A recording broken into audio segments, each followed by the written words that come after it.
Live. What's up, everyone? Welcome to the stream tonight. Pretty midnight stream right at 7:30, 7:25. Um, this is a unexpected stream. Certainly was not expecting to wake up to this. Um, I woke up to a whole bunch of messages uh, from Madden. And I was looking, I was like, and then I got verification, and then I looked at Shams, and I saw it, and I was like, this is for real. So, John Collins, we've seen these rumors before. It's every year, but this time, is it really like legit? Is it like we thought? Like Chris Kirshner said that he was like he was going to be out before the off season was over. Didn't happen. So the question is this legit this time? And where is this coming from? What you think on that, Matt?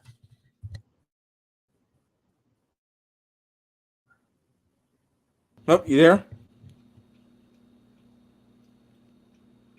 Um, There you go. I think he hasn't gotten off to a great start.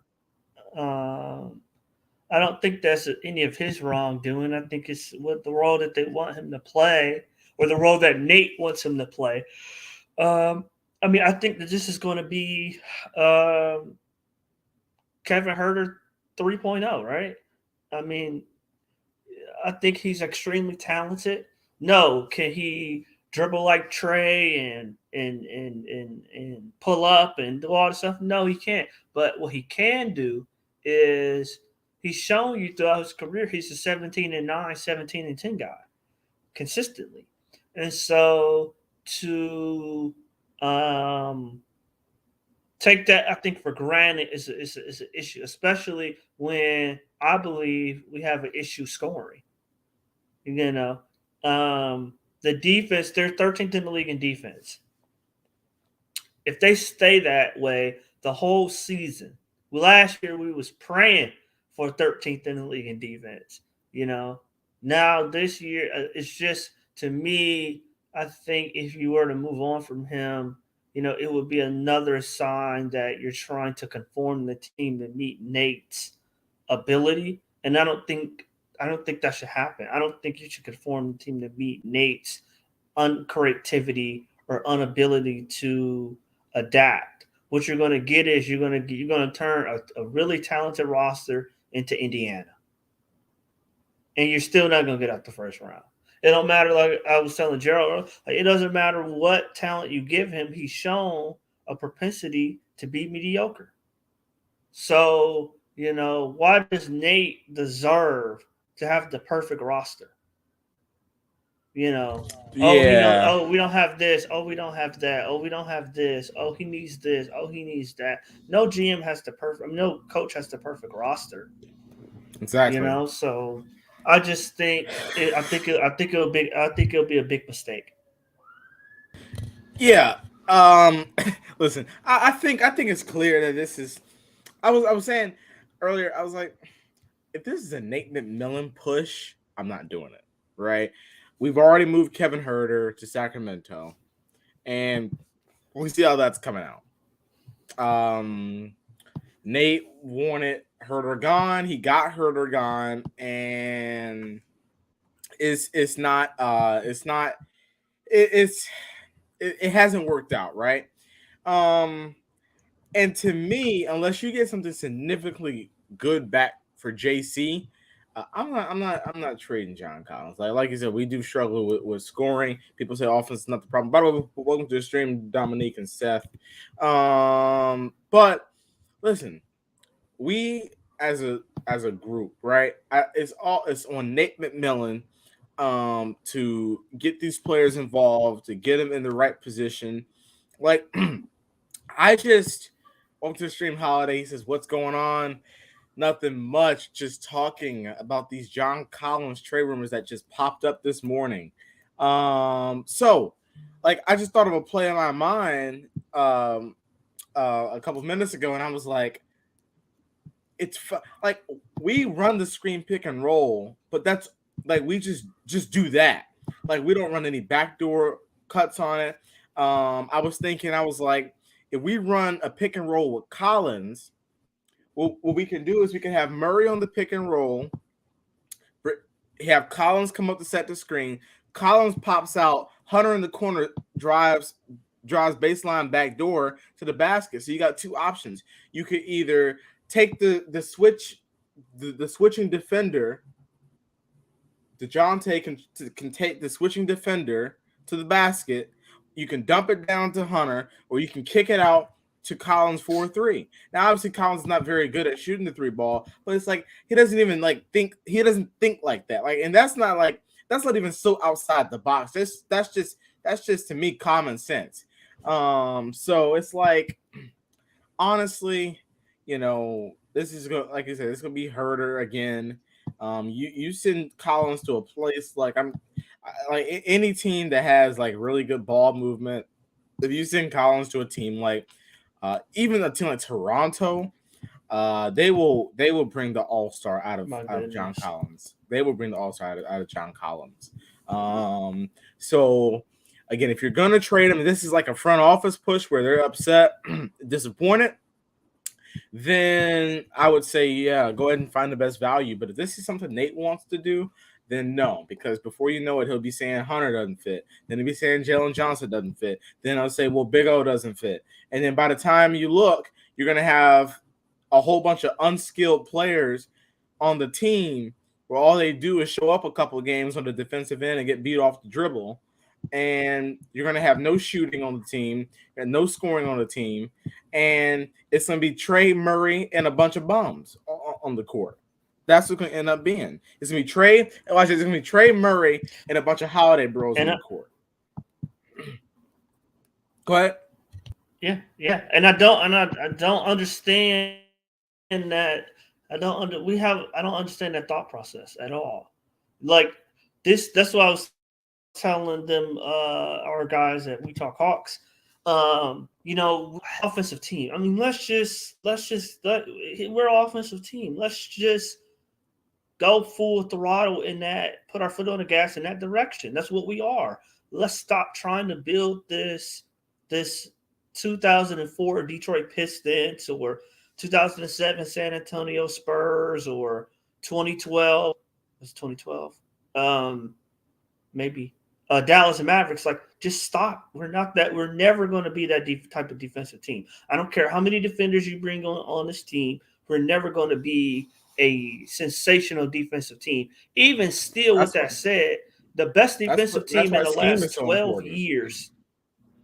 Exactly. The best defensive team in the last 12 years, the Boston Celtics. We're never going to build that type of defense. But even if we did, the best defense in 12 years still didn't win a championship.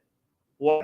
Because when it came down, when rubber met the road in games 4, 5, and 6, they did not have enough scoring to beat Golden State. You need offensive firepower to beat teams like that. Like I said, Boston was the best defensive team in 12 or 13 seasons. Historic defense. At the end of the day, they couldn't. At the end of the day, they couldn't beat, but they couldn't score with Golden State, And so exactly. I don't want to see an exciting brand of basketball be deteriorated into a slow-paced defensive, mediocre team. Yeah, and listen, looking at other teams around the league, like I watched Sacramento last night. I was going back and forth between the Sacramento and Spurs game and Portland and Brooklyn. And Sacramento and Portland, man, they play with such beautiful ball movement. They're not like their defense is schematic. Billups' defense is schematic because you've never known Damian Lillard to be like this all lockdown defender. So their defense is systematic. And Dallas. Exactly. Dallas. Even last year, Dallas would let Dallas. This is before Christian Wood. This is last year. They had a top 5 defense because Steve, J Kid would mix it up all the time. They would go a zone and man to man and press. They'll do different stuff. It's just and we have Mr.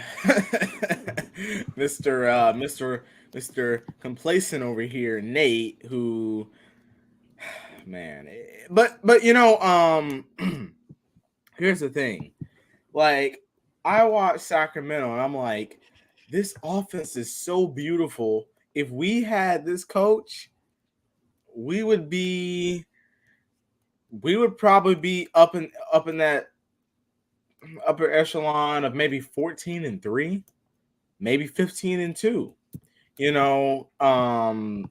So I think if this is an active Nate, I'm not moving John Collins. If it isn't, listen, I'm not totally like opposed. Like, I'm not like I don't want to move John Collins. Like, if the right offer comes, like, he's not untouchable.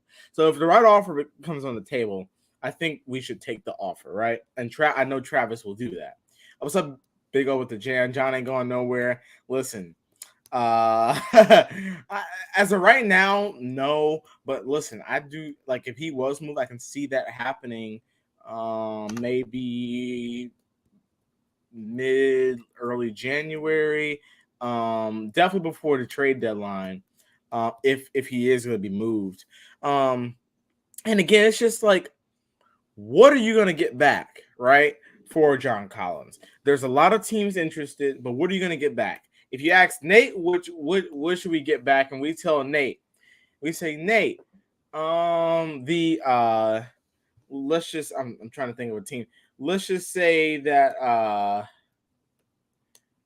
the Pistons wanted John Collins. He'll say they'd ask the question like, does Chauncey Billups still play for the Pistons? Does Chauncey Billups still play for the Pistons? I want him back in return.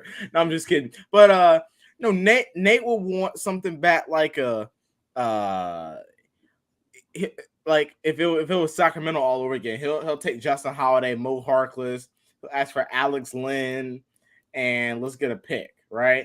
That's like the package that Nate wants. Like, to me, I don't get it. I really don't get it. Like, I don't get why Nate doesn't want nor know how to use talent.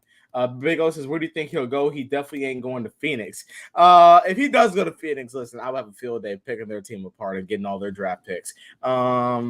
Definitely like a Jay Crowder, Landry Shamet, Cam Johnson, 2 unprotected first. Like that's the language I'm talking. But if he's not going to Phoenix, I think Toronto is a good landing spot. I've heard Memphis, but Memphis right now likes the way they're playing. They want to continue to grow with a lot of their young guys. Miami could use him, but the thing about Miami is if Tyler Hero's not in a deal, then a deal's not going to get done because Miami. Now, I do think we need certain things, right? We definitely need a shooter that can come off a hard screen and just jack it up and make the shot. Bogey's not really that, like, he is, but he isn't that type of player. So when I think about Miami, I think about Max Strus, who's not a lot of money, who's $1.8 million. You have a trade exception you can use for that. So I think Toronto won.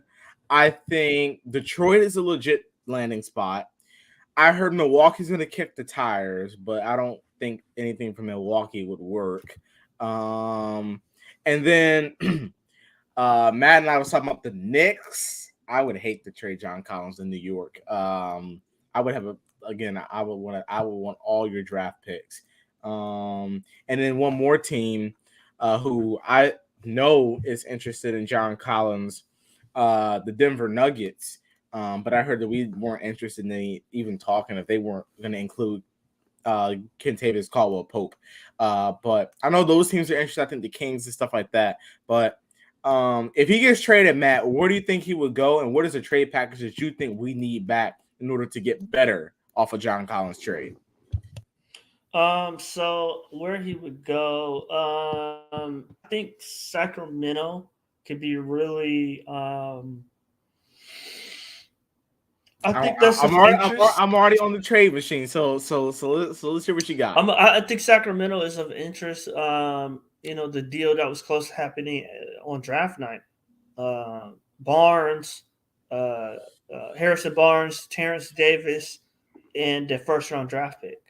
Um, I believe personally that makes us worse um, because I believe John Collins is a better. It's not all the time about who's the better player; it's about who's the better fit.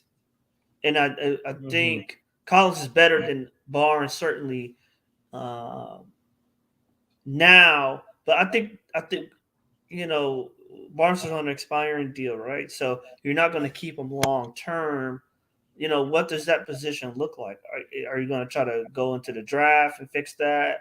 Are you going to Yeah. let JJ slide into that position? What does that long term look like? Um, I'm not a fan of that.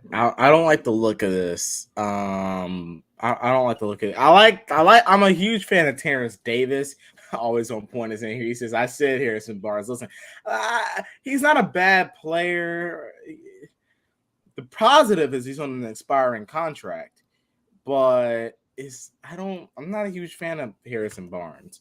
If Sacramento, first of all, I would just I know they would say no. I would just ask Sacramento about Sabonis. I would ask. I would like if you want your no, they're not first going to do that. if They're you not if going you to do if, that. if, you, if you want your first back, I can give you Collins in your first back, and I'll throw in your boy Justin Holiday, who y'all traded to us. No, they're not going to do Sacramento would do that. They're something not dumb going like to do that, that. but They're not going to do that. Viagra Life But says. the Oh, I was gonna say he says, oh, don't play rookies. that's true. But but I do think that the reason why I circle back to that deal because I know the history there. I know Travis's history with Harrison Barnes, and I know their relationship. Harrison Barnes has shown at least some point in his career he was a 20-point a game scorer. Uh, Uh, let me look up his. Let me look up his. I think he's currently averaging 15, which is basically what John is averaging right mhm. now. Um, Yeah, that makes us worse. Yeah, but I I think can't. I wouldn't obviously do it they're more. moving towards. Go ahead. Obviously, they're moving towards Jalen starting, um, but um, See, I'm not a huge that's the direction they're moving. I'm not a huge fan. Listen, I'm not a huge like I love Jalen Johnson. I love Onyeka. Well, I think Onyeka should be. I think Onyeka is the foreseeable. Is the foreseeable center for the future. But I'm not all like I don't want a young like it's not I don't it's not I like young players. I don't need my whole roster though looking like Oh, the Oklahoma City Thunder. You know, like they're both averaging 12 a game. yeah, and Let me it's look like at that's why Harrison when you brought up Barnes the for Knicks three. deal, hey, what's up, JR? Welcome to the stream, bro. Um, that's when you brought up the Oh, Knicks deal, Harris. I like mean, Obi Toppin. Obi Mm-hmm. Top and Quentin Grimes. That makes The, I'm not a fan. Like I that like Obi. Don't get me wrong, I that's love also Obi. something they talked about. Yeah, I love Obi. I think Obi. If Jalen Johnson, like I love Obi Toppin. If Jalen Johnson was not there, I would have liked Obi Toppin to slide right into that bank. It's just I don't know. Oh, You he's shooting know worse than John Collins from three. who? Harrison Barnes. Oh no. Oh no. Yeah, he's shooting Oh worse than no. John Collins. But I think it will be something like that because I think I from would from ask. everything. I would I would ask for her to back. Go ahead. I'm sorry. Oh no. Yeah, that's not gonna happen. yeah, they're already That's not gonna happen. invested. I have read and heard that they just view Hunter long term as a four. And I know you don't like that, but Yeah. somebody reminded me like that's what he played in college. That's when he was at his best. defensive player of the year in college, was an All American, et cetera, et cetera. And if you think about the injuries he's had, the limited athleticism and mobility, and the fact that he's actually um, him and John Collins is the same height. People don't people don't think about that, but him and John Yeah. Collins is the same height, and he's much more stout than John Collins is. Physical. If you've seen them next to each other, Hunter is much more physically imposing than John Collins is. Now, is he going to do the alley oop stuff that Collins do? Obviously not, right? But um, that element is what I'm concerned about. That ability to stretch the floor, that ability to add that vertical threat. It helps Trey Young out a lot. And what you're seeing now, I think, of the offense, because the floor shrunk, Trey can't get into the middle of the floor and hit that floater. And that floater opens up his game and really allows him to get a feel for the game and be able to develop his rhythm. When he can't think of all the games he struggled in, it's the games he can't hit his floater because he can't develop a rhythm. So Yeah. that Um. would be my one concern about that. Okay, but then again, Harrison is going to. I mean, not Harrison. Yeah, Harrison Barnes. Hunter. I'm sorry, at the four. DeAndre Hunter is going to stretch the floor. DeAndre Hunter is. You can run more post ups for him. Some of them cross picks and down screens for him to get him flowing towards the basket.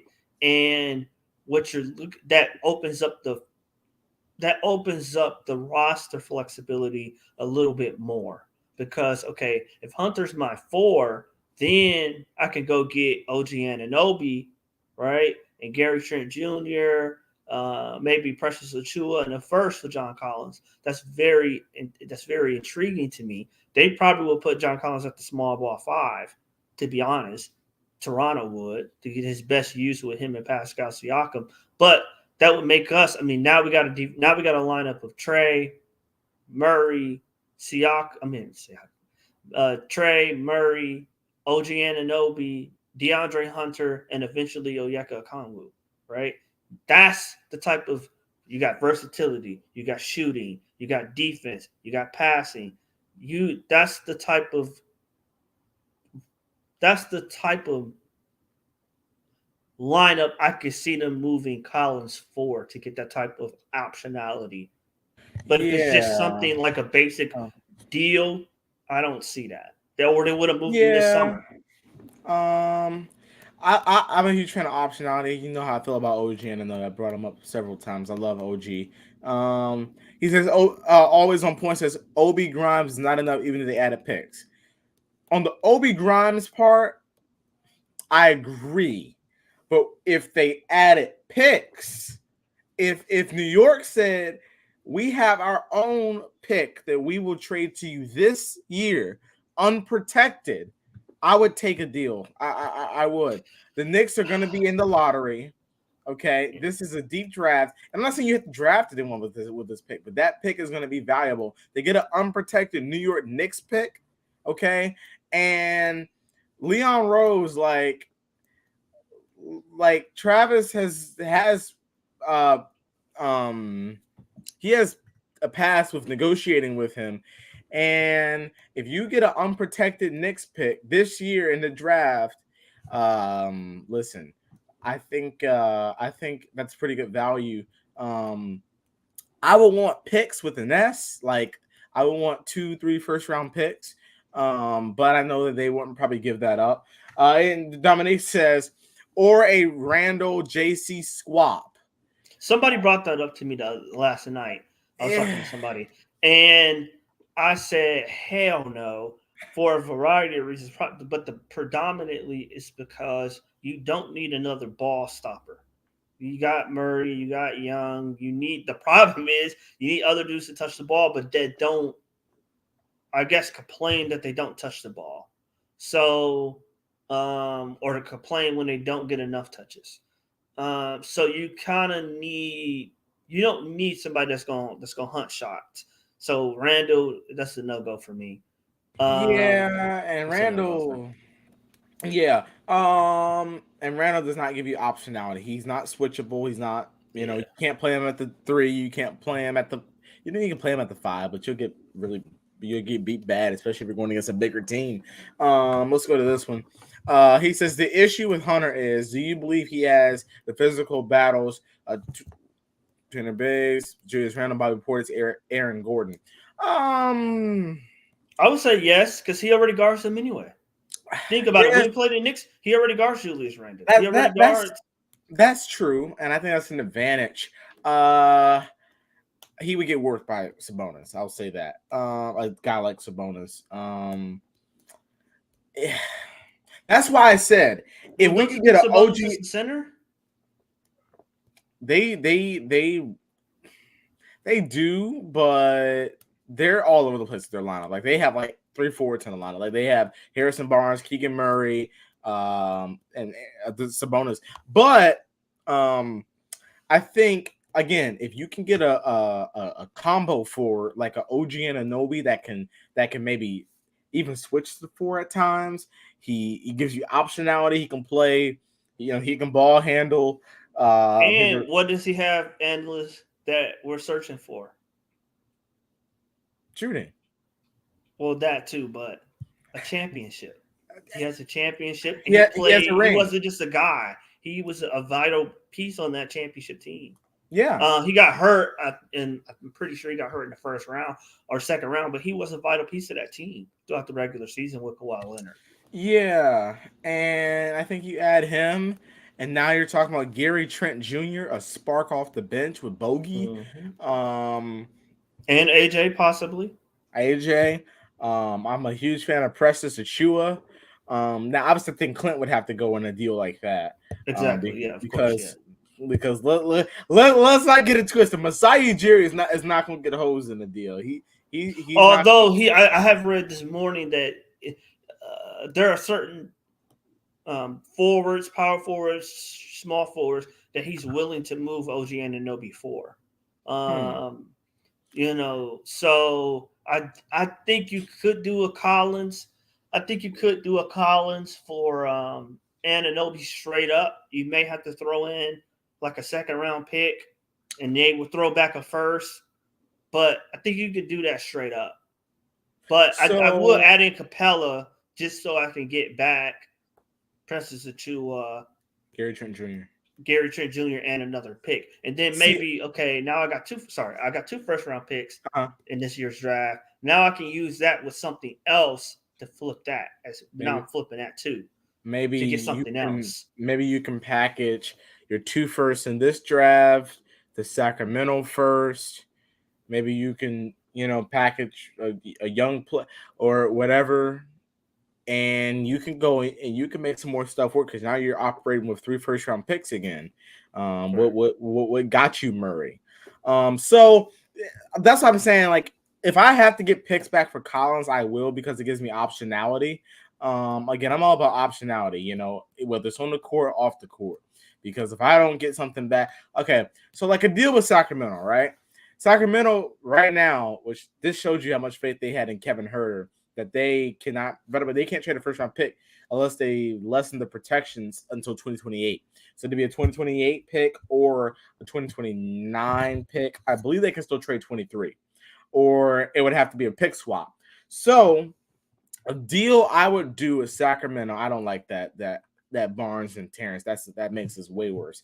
So a deal I would do would be Malik Monk, Richard Holmes, Terrence Davis, and Chimiti Metu. That deal gives us, again, optionality. You're very, very versatile, athletic, and switching. And you turn into a switching team. Okay, so now you've got, again, a scoring pop 2-way guard off the bench in Malik Monk. Okay, you got a big man who, at this point, you probably plan to trade Capella, make Richaun Holmes your backup center, slide on Yek into that starting position. Maybe you can trade Clint Capella for Gary Trent Jr., And and you got yourself that situation there. But I'm just, and then you got Terrence Davis, another shooter, two-way player off the bench, and then you got Chimiti Metu, who's extremely athletic, versatile, can jump. He can play in the lob. His issue is if he goes to the free throw line, he's he's a lot like Capella. Can't shoot free throws that well, but again, he plays above the rim. He's a versatile player, athletic, and I like us getting players like that. I want us to be an optionality, versatile, athletic, switchable team. And I think if you do that deal, that gets you that you become that. But a deal with Toronto, listen, if I'm going to trade John Collins to Toronto, I'm going to have to get back a guy like an OG Anunoby. And OG for Collins, in the back of my mind, I know that's like very good value because OG Anunoby, listen, he's a very good player when he's healthy. So I know in the back of my mind that's really good value, but I still want more, right? I want more. Now, to make the salary work, Toronto probably throwing a player like a Kim Birch. I don't really want Kim Birch. I really don't want him. So What about Michael Flynn? I have mixed emotions about Malachi Flynn. Yeah, I'm sorry. I don't know what I called him, but yeah, Malachi Flynn. He has 2 years left on his deal. So it could be like a prove it year type thing. I'm not now. Come playoff time, see here's also the thing, and I know that Travis is on the same page because I've heard this. Come playoff time, in case of an injury or load management, you're gonna need some depth, some better depth, and that's what I can see as going after the deadline. And Malachi Flynn would provide that. I'm not high on him. I would rather Banton over him. I would see if they were interested in moving Christian Koloko. I think he has huge potential. Masai Ujiri, I know he was doing backflips and front flips whenever Koloko was still on the board. I like Banton. So a deal that I would do, right? Now Clint's playing actually pretty well. So maybe Toronto will be willing to throw in some extra compensation there because so let's just say Collins and Capella, right?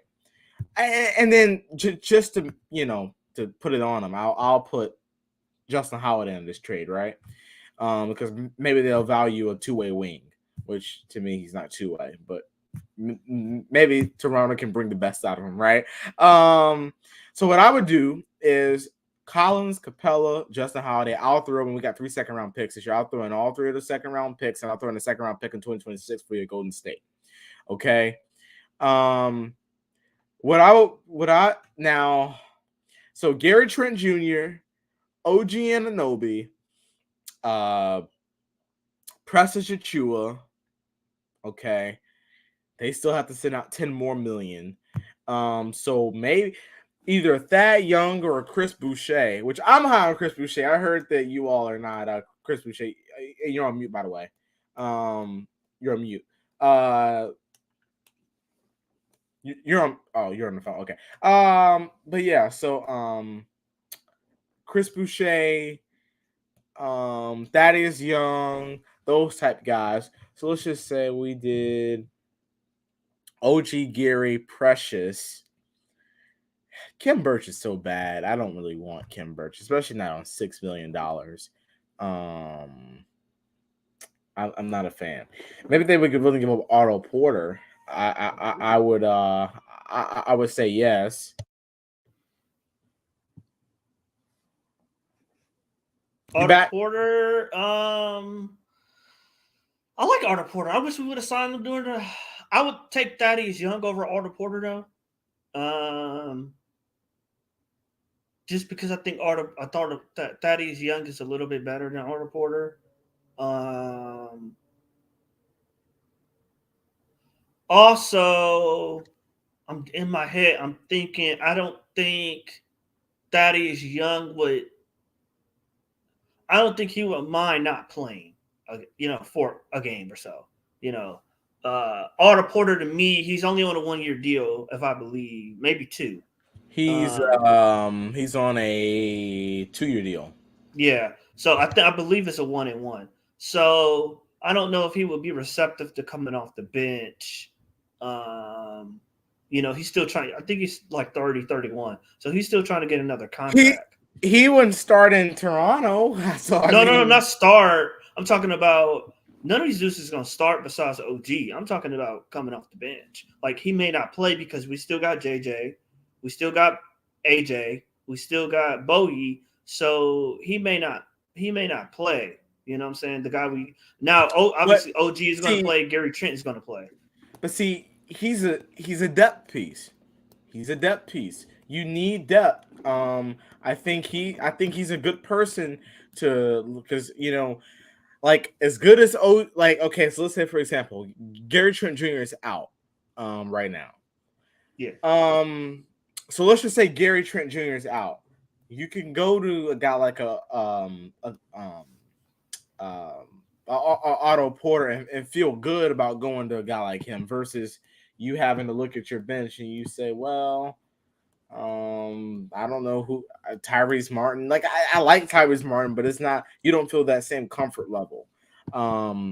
So Thaddeus Young. Now and that's Thaddeus Young has 2 years left on his deal as well. yeah, $8 million. yeah. Otto is 2 years, 6. But Dominic says, "Oh, that sounds good, but I don't want John Collins going to career how us in a Raptors uniform." Hey, again, It's going to happen. it's going to happen because of Nick Nurse and his greatness. But that's why you get the best value you can back for John Collins from Toronto. And listen, if Masai Ujiri is usually one of those stingy GMs where if he can give up minimum, he's going to give up minimum. So if you can get back a package like this where you're taking a lot of their talent, you do it to make, like, don't get me wrong, Collins, Barnes, Siakam, Van Fleet, um, uh, Chris Boucher, Josh Jackson. I don't think we would. I don't know if we take Delano Banton from him. I would want Banton. Is like, I don't know if we're going to get him. yeah, they may I value know they him. like him. I think they value him at first round pick value. Um, Christian Koloko is a guy I would continue to ask for. I would. I, Oh, I I watched them at Illinois, and it was Illinois, but no, see, Arizona, right? I was just Now but I was see, right about. Go ahead. I was just gonna say, like, I'm not looking for Christian Koloko to come in and give me like beast minutes, but I would like, first of all, Demond be a cloud on 9 because he's a big, but like I just like that gives us optionality. So what I'm thinking is post Nate, right? I'm thinking post Nate because I think this is Nate's last. I know this is Nate's last year. I'm thinking post Nate. We get a coach in who's not set in a little rotation and who's just gonna be a situational guy where he can throw anyone at you. And I'm thinking Christian Koloko. I'm thinking Gary Trent. I'm thinking about these guys. I'm like, man, he would blend well with this guy. He would blend well with that guy.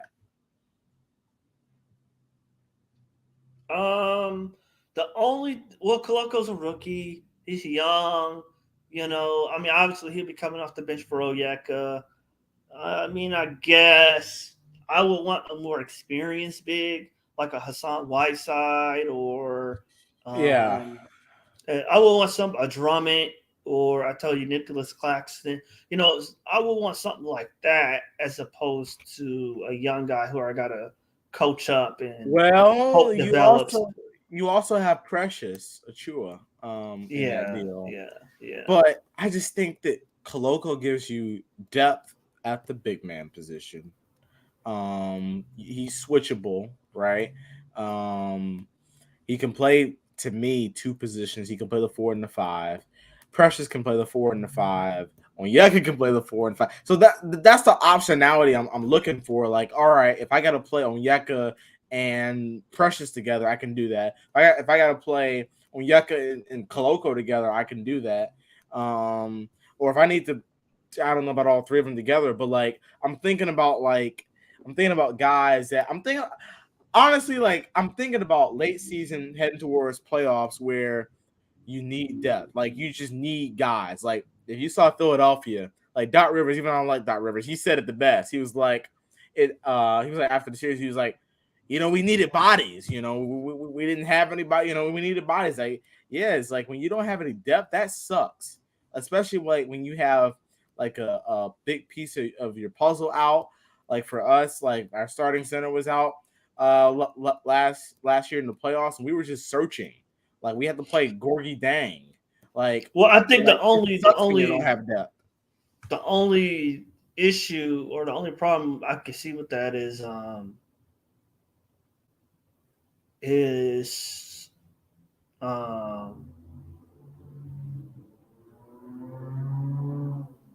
Nate. He was already complaining that we had too much depth last year, basically, which is crazy. We had too many people to play, and sacrifice was his big thing, and besides the fist, and it was just I didn't Oh like the way my. it looked. The fact that he took out DeLon Wright, and sat him on a bench for what 2 weeks, and then put him out there. I was like, oh my goodness, he could play. Um, but I like the OG Anunoby angle. I like Gary Trent. Um, I would do, even if it's like OG, Gary Trent, and Precious Achua and a first for Collins and Capella. I would do that. Even if I got to throw in somebody like um, Tyrese Martin or something like that, I would do that. Because to me, that gives us our shooting, that gives us our defense, that gives us our switchability. It's another ball handler. It's another aggressive guy, a tough guy. And OG, he has the ring, like I said. He's in our age group, so he's not some old. We normally get guys that are old and near the end of their prime, and nobody wants that type of player. You want a player that can grow with this group, grow with Murray, grow with Trey, grow with Hunter. And so I think OG gives us that. He gives us that flexibility. He gives us that defense. He gives us the shooting. He gives us really everything we're looking for. And he's not going to complain when he don't touch the ball. Yeah. Listen, I like the whole sound of that. Whenever you bring optionality on the table for me, I'm open for it. It was funny.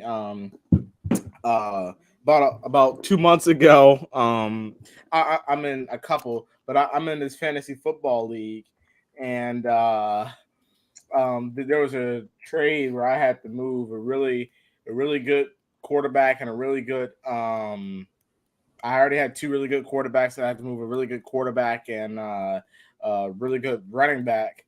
And I was like, okay, well, I wanted like really good players back, but I was like, if I get these players. So, long story short, I traded the quarterback, I traded the wide receiver, but I got back like a lot of optionality. Like I got back like two wide receivers and like a running back and a tight end.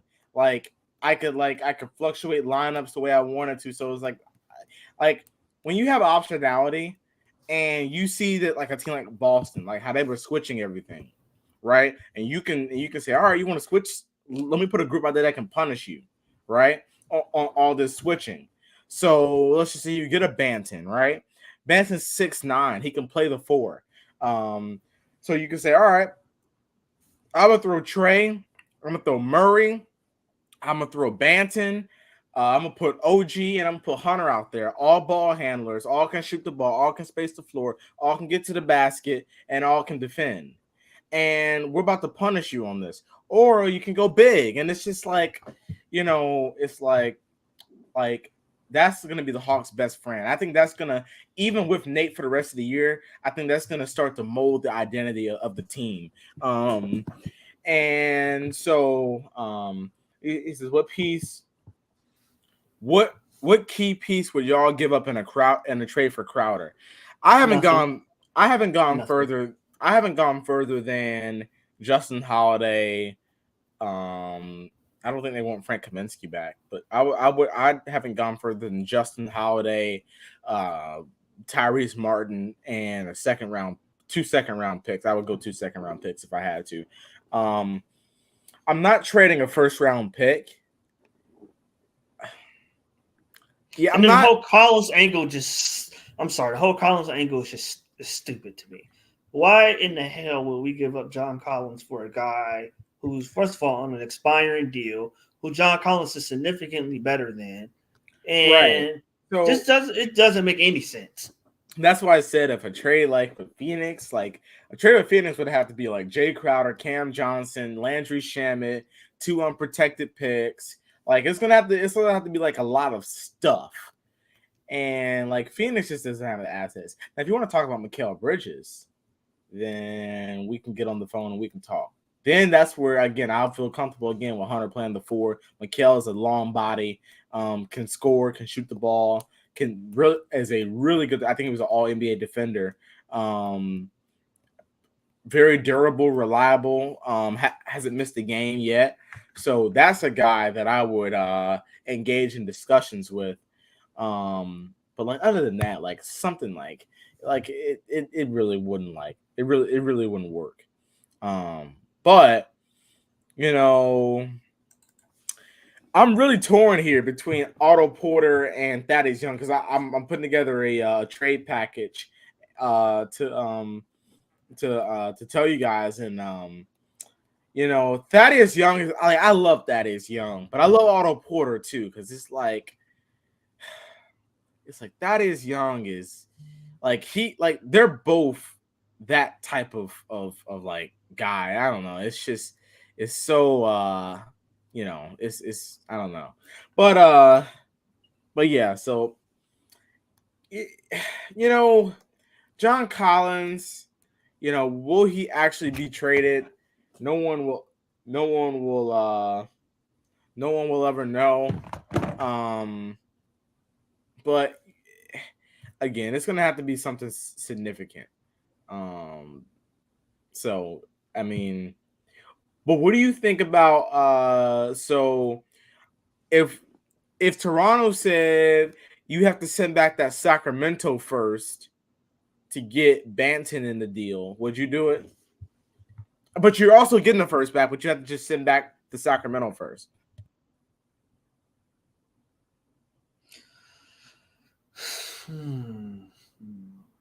I would say no. No, I would say no, only because you know we still got your guy Vet over there. I love it. So, I love it, man. So I wouldn't do that only because we still got him, and I want to see what he can do under the right coach. That shit is gonna be special, man. So I would say no, and then plus I think 2024 draft is going to be a good draft. We got 2 picks in that draft. It looks like we're going to have 2 picks in that draft. I don't know what the Sacramento pick will convey. I think it's like top 14 protected. I think they'll be a playoff team next year. I don't know about this year, but I think they will definitely be one next year. Well, the thing about it is, remember, they don't even have to be a play-in team. They just need to be a playoff team. They just need to be a play-in team for that pick to convey. Well, if you're a play-in team, you get a lottery pick. Or if you lose in the play-in game, if you lose in the play-in, you get a lottery pick. No, but next year, this year's, 2024 isn't it top 14 versus the top 12? Huh? 2024 isn't it top 12? Top 14? 14. Yeah. So if they it's 1 to 14, so it would have to be 15 for it to convey. I'm trying to think. What pick was Cleveland? 14. 14. Okay. Yeah, they were 14. Who was 15? I know we were 16. I thought Cleveland was 15. Cleveland was 14 because I'm looking at it right now. Cleveland was 14. Yeah, okay. Cleveland was 14. So it was Charlotte 13, Cleveland 14, and then Charlotte again at 15 via the Pelicans. The Pelicans, they went through the play in. But they Okay, made the okay. playoffs. So you have to make the playoffs, not just the play in. I You thought have to make at the least playoff. playoffs. Okay, okay. What But do you yeah, think I think about that that? pick is going to convey. Oh hell yeah, I would do that in a heartbeat. But they're not going to do that. They're not. I'm doing that mostly because of his relationship with Trey Young, but they're not going to And do that. he's a big body too. Like he's 6'10", switchable. Oh my goodness. That's my He, guy. if he was healthy, we probably would have picked him over Trey Young if he was healthy. But Yeah. I mean, he was a prodigy, but he just got hurt and could never recover. Yeah. Let's see. We oh no. Oh no. Absolutely Oh not. no. Absolutely not. Hey Beasley. The reason why we're not Although I do think Wiseman is more talented than what they. You got to keep in mind, Golden State has never had a talented center, unless you include, which he really wasn't a center, but I guess you could include David Lee. You know, they haven't really had a talented center in a long. Now they don't make players like that anymore, analysts. But if there was a David Lee available, oh my God! I mean, if you switch out Collins for a player like that, I guess the closest you're gonna get nowadays is Sabonis. But if you was to, I think David Lee was a little bit better than Sabonis, but at least offensively. But uh, Golden State is not used to working with talented centers, and I think they want him to fit a particular role. And because he's not fitting that role, they're saying he can't help them, so they're going to send him to the G League. I don't think that's actually the case. I think it's they just want him to rebound and shoot open shots, but he's much more talented than that, and I think he's not fitted into the role that they want him to be in. Yeah. See, I don't think Golden State would be scary, but there's nothing that I could like. I would swap him for Andrew Wiggins, but they're Mm, not gonna do that. yeah, So it's like I don't want Kaminga, I don't want Moody. Like it's nothing against those guys. It's just I'm done unless we're gonna go through the draft. I'm done like acquiring like all these young, like again. It's not I don't like young play, but like that's why like it's hard for me to like deny like an Obi Toppin type deal because I love Obi Toppin, but it's like if we get him back, it's like first of all, did we get better? Second of all, like like it's just I don't know. It's like you're gonna have to go through a whole nother developmental process with another forward. And with Nate, you know that's not gonna happen. You know what Nate other than another big issue with Nate. If your name is not Trey or Murray, you're a role player in his eyes. So like Hunter, he views as a role player. Collins, he views as a role player. Onyeka, Jalen Johnson, he views as role player. So it's like I don't know. Big O says the Kings are exactly what the Hawks were last season. Beautiful offense, hideous defense. that's They true. That actually, is true. but they play systematic defense pretty good. But they don't have any really good defenders on the team. I know Terrence Davis is a two-way player, but Herter, yeah, Mhm. they bit the bullet with Herter. But I will say their offense is beautiful. If we had an It is. offense like that, we would, like Anna said, we would be what 12-3, 11-4. If we had an offense like that, my goodness, I mean, that's the type of offense we're looking for. But unfortunately, we're gonna. Well, I won't say unfortunately, but we're gonna have to go to a different type of coach because, I mean, this horns pick and roll stuff is not working, and it's clear it's not working. Trey even talked about it a little bit about the predictability, and so it's disappointing that you would think that because Nate was a point guard, you would think he would be better on offense. He would be more offensively leaning, and he would be a more offensive. He would know better offenses than what he's put out there, trotted out there. It's really amazing if you think about it. Especially he played under Paul Westphal, which was try to compare him to a modern day coach. Um, hmm who's like a really like I guess like a Mike D'Antoni he was back then.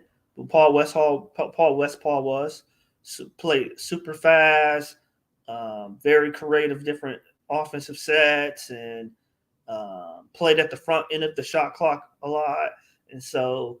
And Nate played under that system for a long time, 5 6 years, and then to come with His this coaching generic is totally crap, different. totally different, and Totally it's different. so odd to me. Yeah. It's funny you bring up let me see real quick.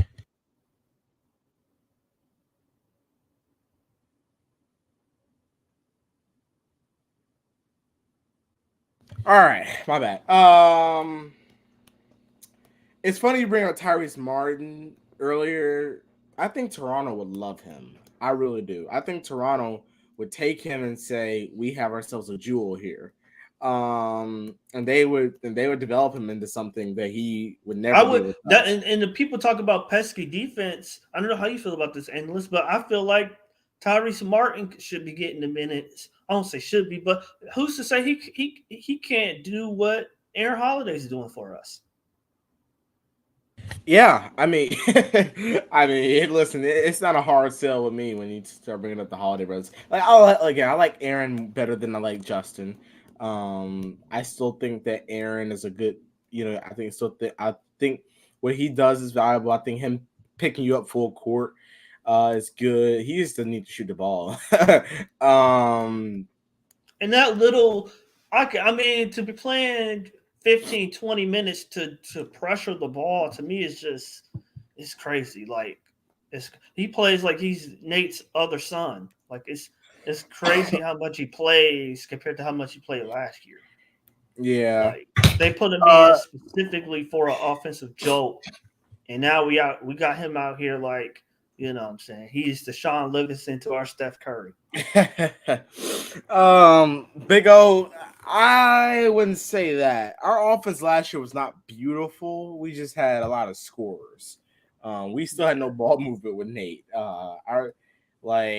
We had no ball. Like our offense was not beautiful. We just had a lot of one-on-one basketball. We had our shooters. We just had more scorers. So it bailed Nate out a lot. Where now we A don't have lot. much of any scorers, and now Nate is probably for his own good. He's probably wishing, man, I wish we had Herder or Gallo or even Bogey healthy right now because my coaching is like it's showing its holes. And then uh, but I agree, Beasley. He is. He indeed is. He is definitely on the hot seat. So I would say, um, Here's would be my final offer to Toronto. Yes. Uh, John Collins, Clint Capella, Justin Holiday, Frank Kaminsky, Tyrese Martin, 4 second-round picks and the Sacramento pick to receive an unprotected 2023 pick. OG Ananobi, Gary Trent Jr., Preston Achua, Thaddeus Young, Banton, and Flynn. Okay. Now, oh,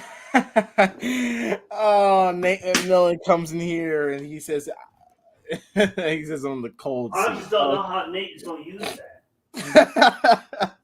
I mean, I think that's one of the the That's why different I'm people like, you communicate with. It's like we can't change too much because Nate is not somebody you can just spring spontaneity on. So um, it's really it's really hard to think big because you know, if we're 15 games into the season and he's to have this team since July, he's still complaining about these guys building chemistry and getting to know each other.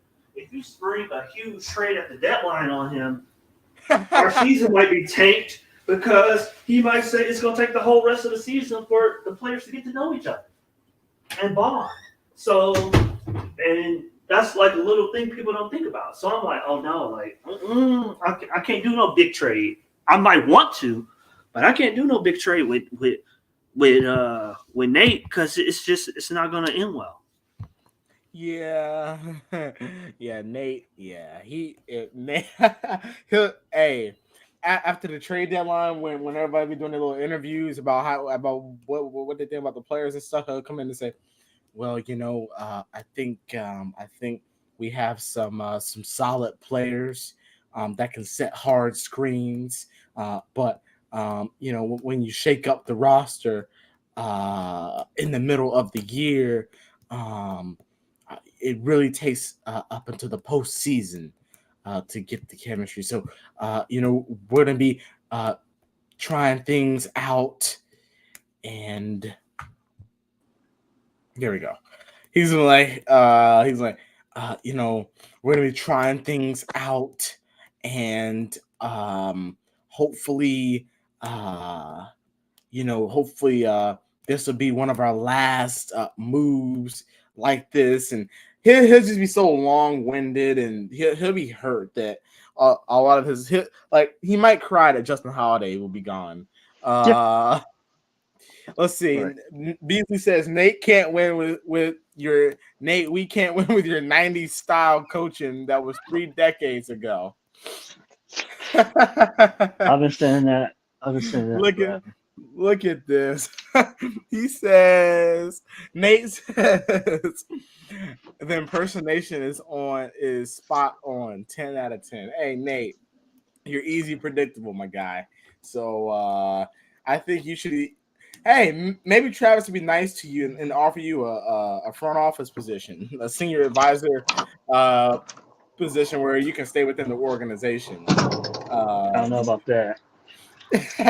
Yeah, because he's a senior advisor. He'll be trying to he'll try to tell the new creative coach, uh, we don't need all those sets. There's too many sets. We aren't. We don't need to be so complicated. So I mean, Nate, I don't understand why you don't. Do more. I'm just talking at this is really Nate, just having fun right now. But yeah, so I don't know. Seems like Matt is getting ready to head out, take us in his car. Oh yeah. but yeah, Nate is like, to me, uh he hold on. Here we go. I had to meet you real quick. Matt, I don't want copyright, but here we go. Okay. Philip says, in case Nate cannot get the Hawks to the promised land, I still believe that Travis needs to seriously look at considering getting Udoka. Listen, Udoka's good. Oh, I didn't unmute you.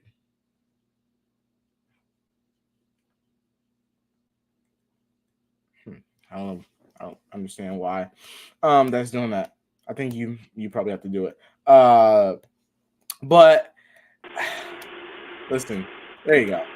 Nate is not gonna he's not gonna make it past this year. Udoka would be good. I think a guy like Kenny Atkinson, Matt Scott, Jaron Collins, Yeah. just guys like that. Let's see. I heard Collins and Trey beefing again, according to my Reddit sources. Yeah, a little bit, but they'll probably get over it. I don't understand what they're beefing about though. That's the whole thing, you know. So I'm not sure about that. Like I know I'm not denying it, you know what it is, but I don't know. Big O says John and the front office are beefing, not John and Trey. Listen, the front office loves John Collins, but they're disappointed with his play, and I don't blame him. He's playing like I'll be honest with you, he's playing like hot trash right now, and it's mainly because of the positions that Nate has put them in. So listen, Travis is gonna do whatever best for the team. I have a feeling he would do a deal like this where we get better, we get Gary, we get OG, we get Thad Young, Precious, Delano, some just guys like that. And and it's not even that much turnover because you would still have, let's see, you still have 9 players remaining on the roster from all the turnovers. So it's like, it's not too much turn. But yeah, I mean, Udoka, I feel like Udoka will be willing to come here. I feel like he would be willing to come here. For more than one reason. I'll say that. Exactly. Hold on 1 second. Okay. I'm going to get take out. Yeah. Okay. Let me just real quick. But yeah, so there we go. All right. But yeah, so I mean, oh, another team that I would, but the Toronto deal is my favorite. The Toronto deal is my favorite, but some other ones. Matt hates this one. But a Washington deal. A Washington deal that I like. Again, I know Matt hates this. Would be something along the lines of John Collins, Justin Holiday for Kyle Kuzma, Will Barton, and I would ask for Daniel Gafford. I would ask for Daniel Gafford. So,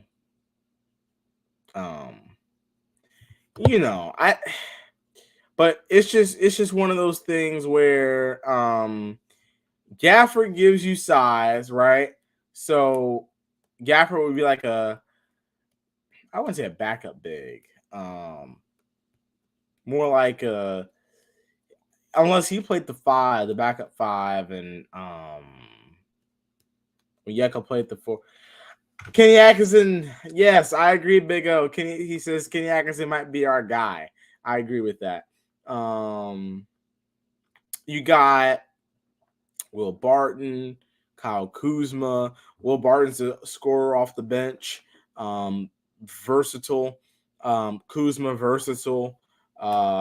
So I like him a lot.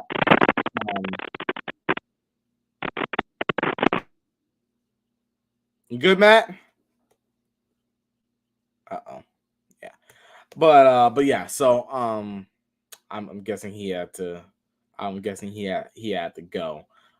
But yeah, guys, I mean, if any of you all wanted to come on, hey, feel free. Let me drop the link in the chat. If any of you all wanted to come on, I'm gonna go ahead and probably conclude this though. But if you wanted to come on, then we'll go a little bit longer. But yeah, so a Washington deal could work. I would obviously push for Porzingis. Boston, not really. Miami, again, the Miami deal would be really, really tough. All right, you back, Matt? You back? Our analyst. You good? Can you hear me? Yep. Can you hear me? Hold on.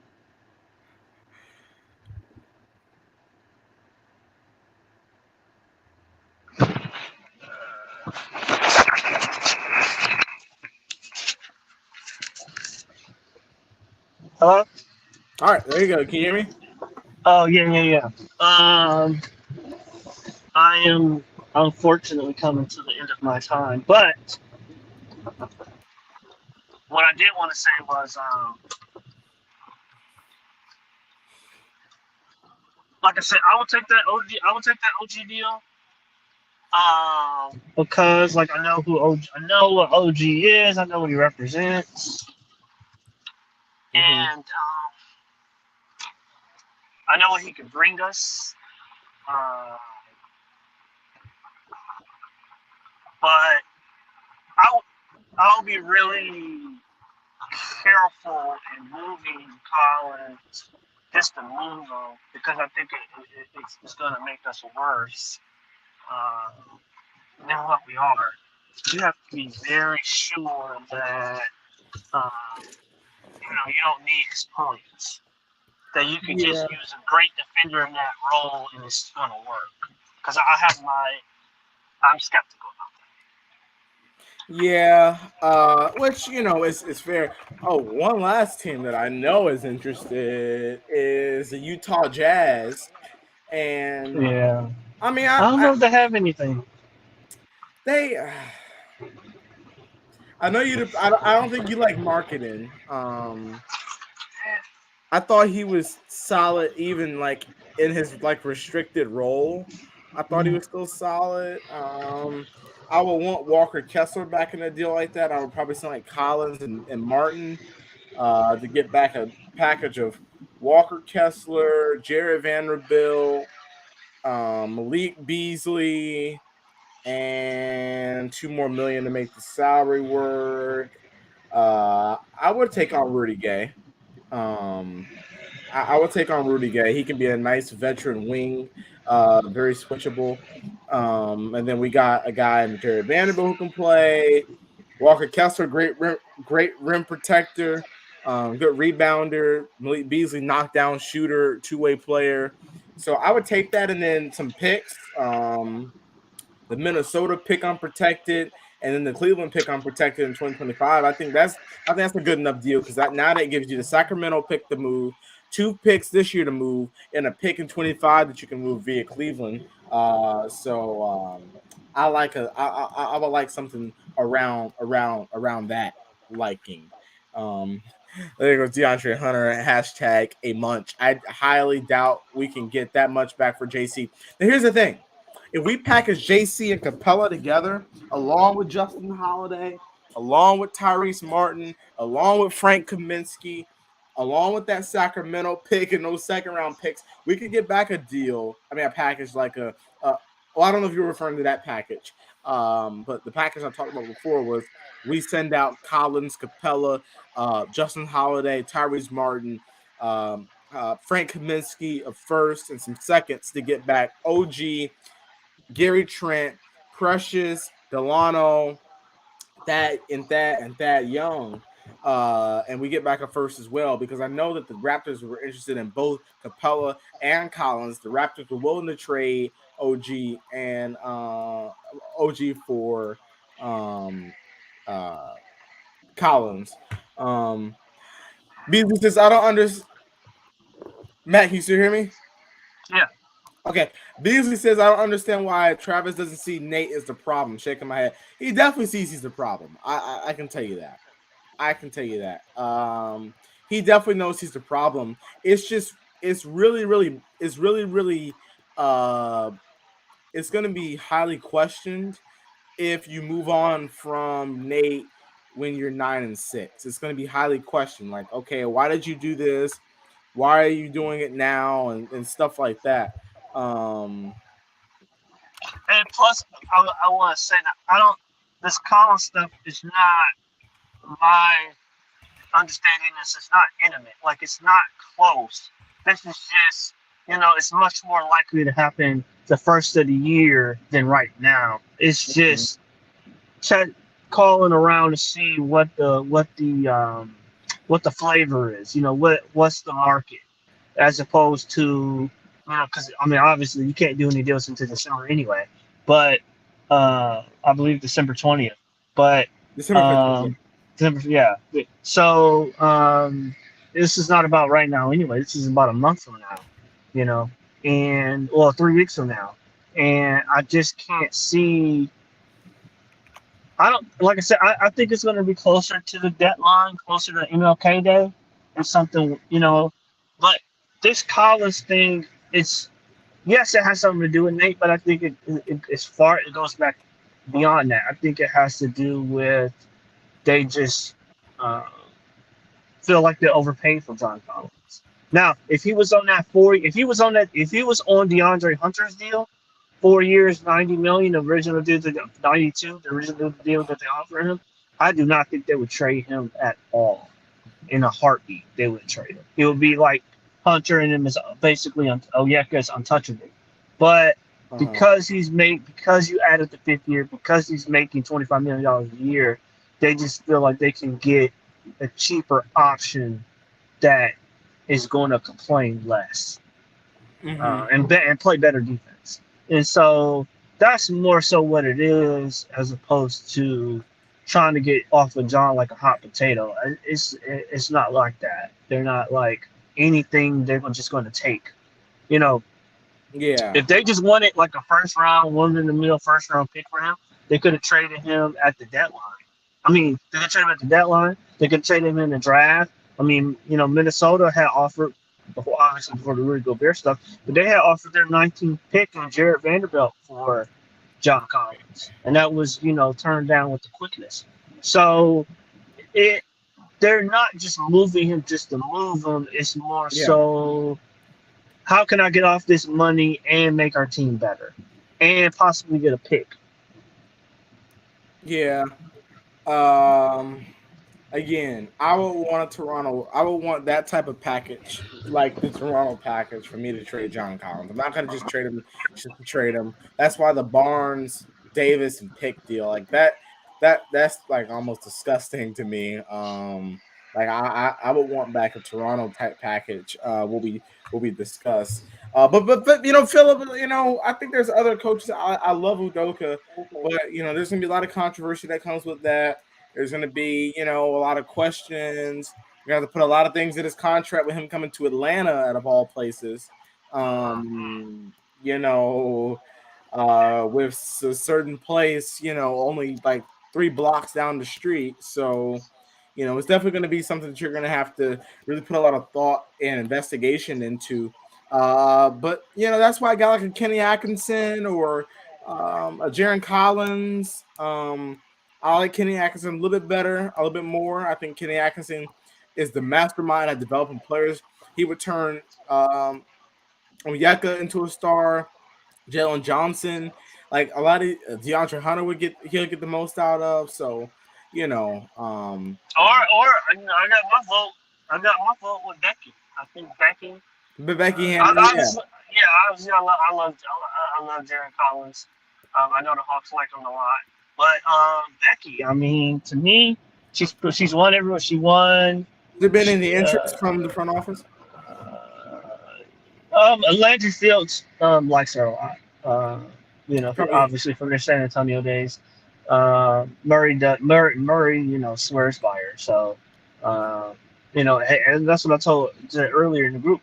If our tough guy, if you're worried about her being able to communicate and get her message across with men, just look at our tough guy, right? Our tough guy, Murray, swears by her X's and O's, her brilliance, her toughness, so hey, if our tough guy, if our mean guy is signing off on her, she must be the real deal. Yeah. Plus, when you add in the other stuff that you hear, and she told Pop, she didn't leave because they didn't want her. I mean, she didn't leave because they wanted her to leave. She's like, hey, you don't value me. If you did, the whole Tim Duncan situation would have never happened. How they had Tim as the interim coach those 5 games. Pop was missing, and she had been over there for 5 years on the bench. And that really offended her. And so she's like, F that, I'm going to the, WNBA. won a championship in first season. Coach the summer league team, Spurs summer league team, win 2 championships in 3 years coaching them. This past year they lost, but they got to the finals. They got against Portland in the summer league championship. So she wins consistently wherever she goes. And what I'm looking for, she's tough, physical, has an edge, but up and down, people, swear by her, by her offensive, by her brilliance, and her just the big picture, but also the small things, the small attention to detail, the things that we want Nate to do that he doesn't do. See what's going out on the floor and recognize it and be able to adjust to it, attune to it, and write something up, draw something up that matches live what you're seeing out on the floor. And so that's what we're looking for. I understand she's a woman. I get all that. But, I don't think that should matter. I think the best mind should matter. And it shouldn't be, because she's a woman, she can't do it when these men are saying she has the toughness, she has the character and the tenacity to do. She got the fire to do it. Another guy like Eric Musselman, for those who don't know who that is, the current coach of Arkansas. I mean, he's taken a team that couldn't even get to the INT tournament, and now they're ranked 8th in the country, 9th in the country. Mm-hmm. He went to Las Vegas. They was an also ran program, took him to the Elite Eight and Final Four in back-to-back years. I mean, this guy he was a head coach in the NBA in his early 30s. He was Joe Mazzulla before Joe Mazzulla. But obviously him and Travis have a great relationship. Travis talks about that, how Musselman was one of his mentors. And got Travis in the NBA, in the film room in Miami. So that would be another guy. Brilliant mind, very, very aggressive, very tenacious. I would love him. I would love him. Those are the people. Jaron Collins obviously as well. Very sophisticated, very thoughtful, very approachable. Draymond Green is stepping and swear by him in his game plans. And they can point to games that they won specifically because of a game plan he put in place or adjustments he made to the game plan live, and that's what we're looking for. That's the next step in our elevation. Yeah. You driving right now, right? Yes. Well, I've met my destination, so. Okay. Look at the screen real quick and tell me. And tell me. Would you like to see that? Hell no. Hey, I had it on the screen for a reason. Hell no.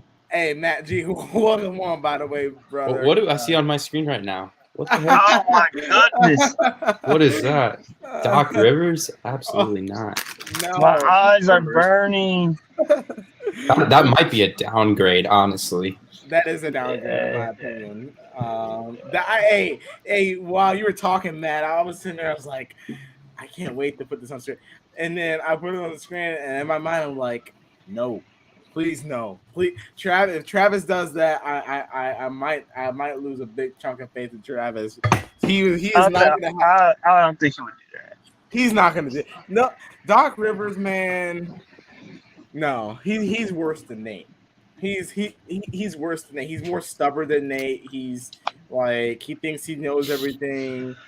He compared himself to Greg Popovich. Like get out of here, like not you, Philip. But I'm getting rage because I'm thinking about Doc and how Doc thinks he's like so great and stuff. But I see where you're coming from, Philip, but no, definitely not. No, not Doc. Not Doc. Not Doc. I'll take Dwayne Casey before I take Doc Rivers. I'll take Dwayne Casey too.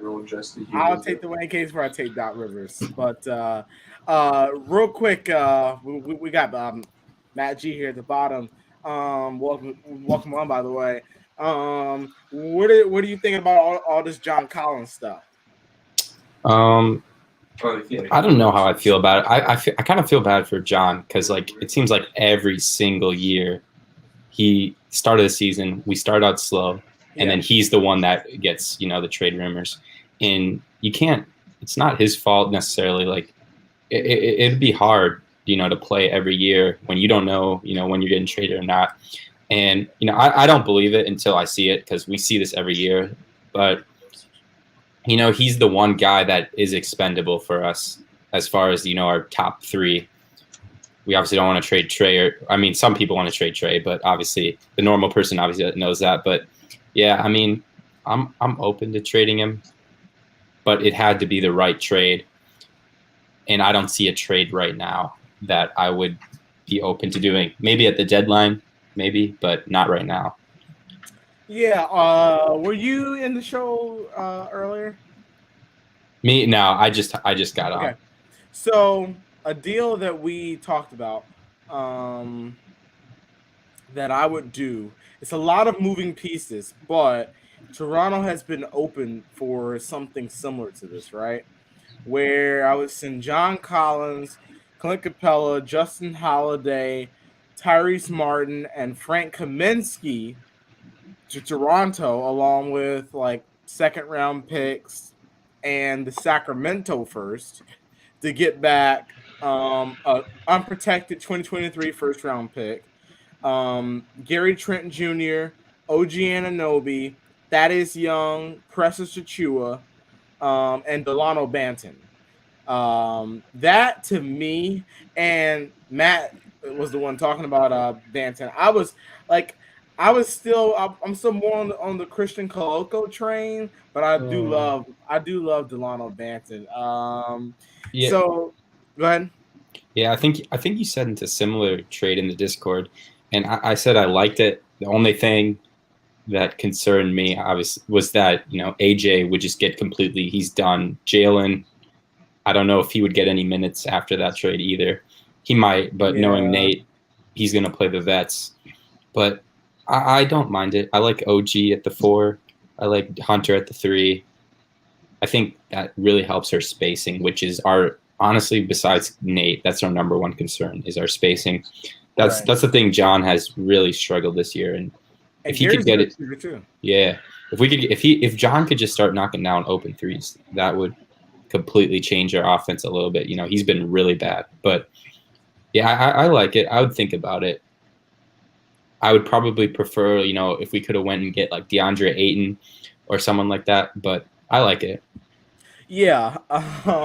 Hey, Matt, I just thought about this. You brought up Thaddeus Young, and you were saying he'd be okay with not getting minutes. I just thought about this. Thaddeus Young will play over Jalen Johnson, right? Yeah, yeah, that's what. Okay, because the way I view, Matt G, I didn't go that big of a trade only because I'm a big trade guy, so I'm looking at Nate, right, and you don't want to give him too much change, too many moving pieces, because the season's just going to be over. Because he's going to say, I need the whole year to get them to know to go out to dinner together and walk their dogs in the park. So it's just not going to work. But however, if I was to say Collins, Capella, Martin, in a second, because we got 3 seconds this year, and a second for OG Anunoby, Thaddeus Young, a first, and Banton. I think that's something that helps both teams.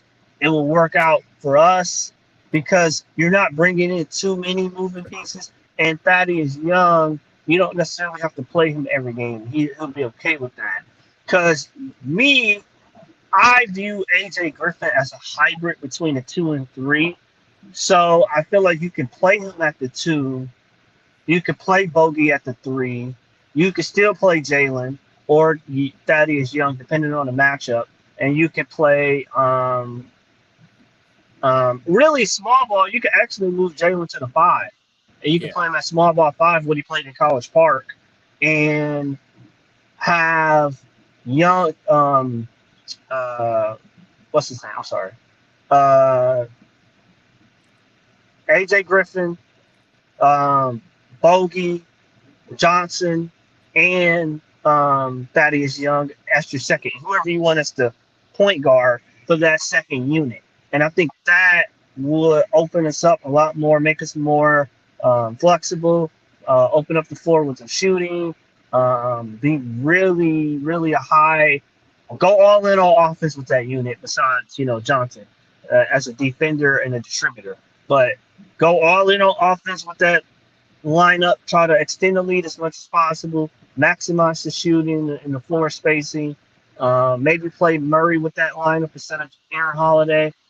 That's what I'm looking for. I think that's just enough change where it's not so much where Nate has to, because like I was telling analysts, he's still complaining that he's still getting the players to know each other now.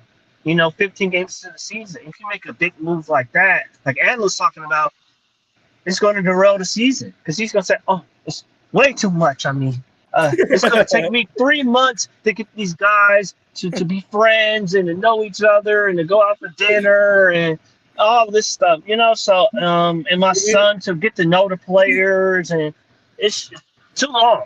So I would be highly opposed to make a 5-6 player trade in the middle of the season.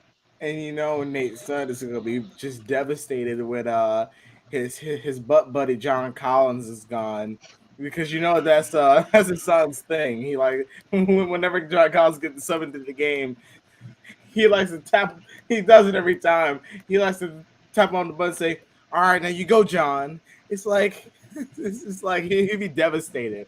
But like to me, it's like I like obviously I'm a trade guy, but to me I just think that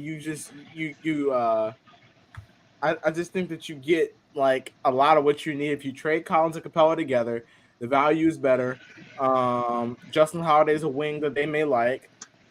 Frank Kaminsky, he's big, so they like him. Tyrese Martin, they may view him as like the next coming of Klay Thompson. So you never like Toronto has weird value on players. Like, that's why I have us throwing in a first because I think they value Rolando Banton at a first. First time pick value.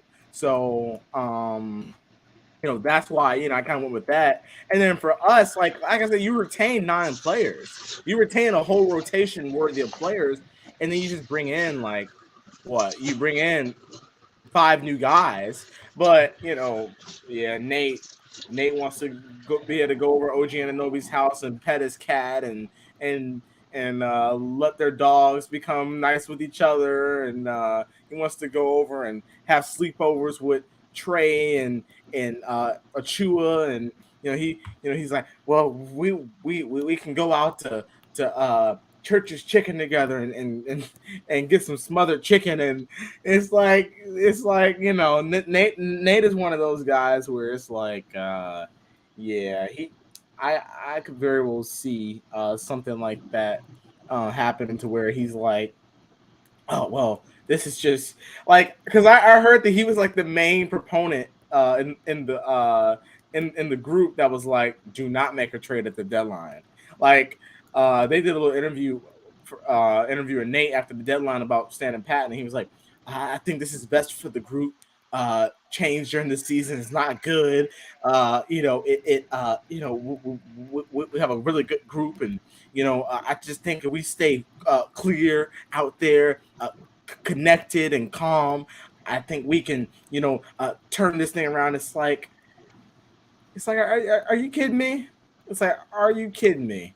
But yeah, I do think we are going to turn it around even if we just keep it as is, but not enough. I didn't watch the Boston game fully, but I rewatched it. I mean, it shows we're max the 3rd best team, and we're going to lose in the 2nd round if we stay as is. But I think we're going to go on a run mid-season if we keep whatever we do. Nate, he always, like Matt said, he's going to have his A+ moments, and he's going to have his F moments, and we're going to go on a run, but we're not going to do anything as is, in my opinion. Yeah, Agree. I personally believe, Matt on the top. I know you got to go. You've been at your destination for like 8 hours, but uh, Yes, um, I will still be. I will rewatch this later. I love you guys, but I am gone. okay, all right. See you, Matt. But yeah, so Nate, yeah, but I think Travis would still make like a move visualizing us having a new head coach, right? And to see, what, when this new head coach gets here, this is what he's going to be able to do with this group. Nate is only temporary. Me personally, I think with Nate, I think we're first round exit ball club. Our team is not first round exit. I think we're Eastern Conference Finals roster, but with Nate, we'll find a way to lose in the first round. Yeah, I see. What did he say? Yeah, Beasley gets it. He says, "I don't care who we get. We're not going anywhere with Nate as coach," and that's true. I mean, like I said, Nate is, uh, he's just. I'm telling you, he's the problem. He is the problem, and certain people say, "Well, Nate, Nate can't do this, Nate can't do that," and it's like, but there's literally like no creativity. There's no situational adjustments. It's like if Nate has been eating Oreo cookies for his whole life, and they come out with extra stuffed Oreo cookies, he'll say, "Well, that's not that. Well, that's too much. We don't need to. We don't need to be eating all that. We need to stick to the original." Or like he's that type of guy. Like I got like I had this I had Coke in a bottle, and Nate'd be like, "Well, we need to be getting Coke in a glass bottle where you pop the thing open." Like Nate is that type Old of school. old school type guy where like he's not willing to try anything new, and Yeah, I think the main problem with Nate is that if we're not hitting shots, the game's over. We have no chance of winning. Like, he's not going to change anything about it, and that's been our struggle. Like, the crazy thing is we're the 3 seed right now, and this is how we're playing with this coach and this struggle. We really struggle with shooting.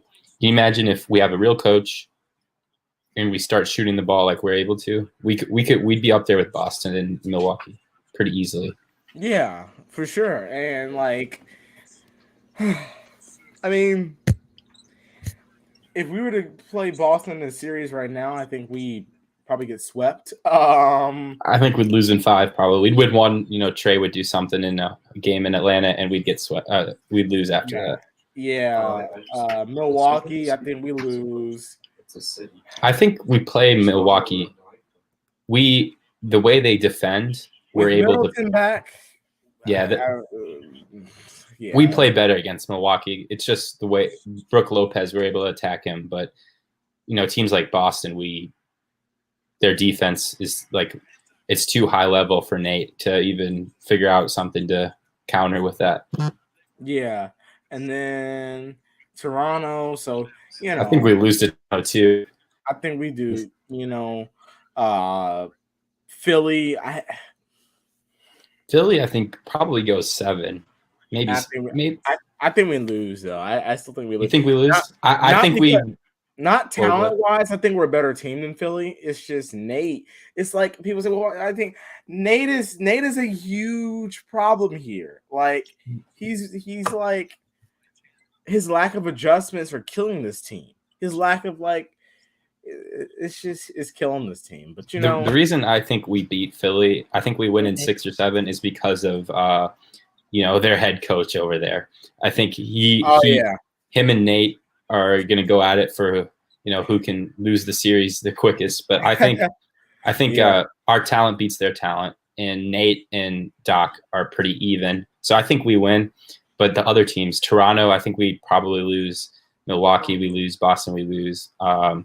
Cleveland, I'm not sure on Cleveland. I think we beat them, but I think healthy Cleveland ball club. I don't know if we win. They've been they started out hot. They've been cold recently, but yeah, Donovan Mitchell's been out. I know Mobley was out. I think it was Jared Allen. When they're healthy, they're a scary team though. Like, oh yeah, that backcourt.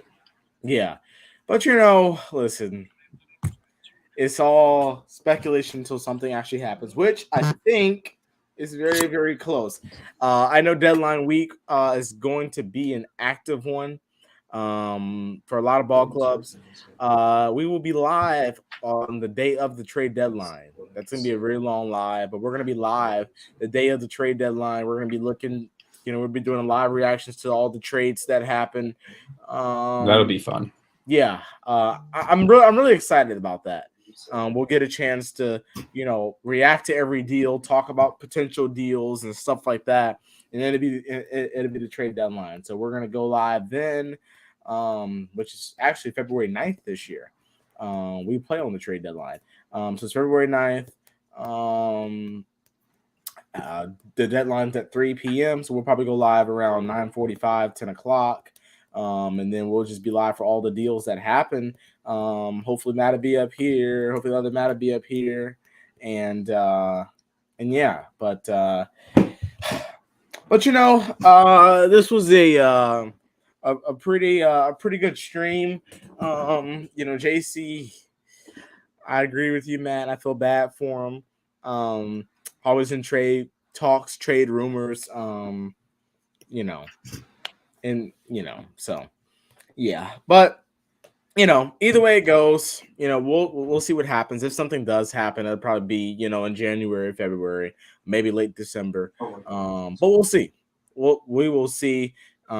Thank all you guys for tuning in, Beasley and Phillip and a Munch and Big O with the Jam. Nate McMillan popped in. Hey. Someone said that Nate Millen was on the hot seat, and look what he says. Cold seat. He says I'm on the cold seat. Snaggle popped in here. Dominique popped in here. Thank you guys. Virgo Life popped in here. Always on point. Holiday, Seth. So thank all you guys for tuning in, and thank you, Matt, for coming on. Hey. Well, we may be back live tomorrow, but we do play tomorrow. So we'll see. But yeah, hopefully we'll win. We should win. Toronto's team is so injured right now. We got like 7 players out. Yeah. So if we lose tomorrow, that would be pretty bad. Yeah. If we lose tomorrow, we're gonna. That's. Don't let it be a blowout. Don't let it be. Travis might walk on the floor and say, "Nay, you're done." If it's a blowout tomorrow, but I hope not. But thank all y'all for tuning in, and y'all have a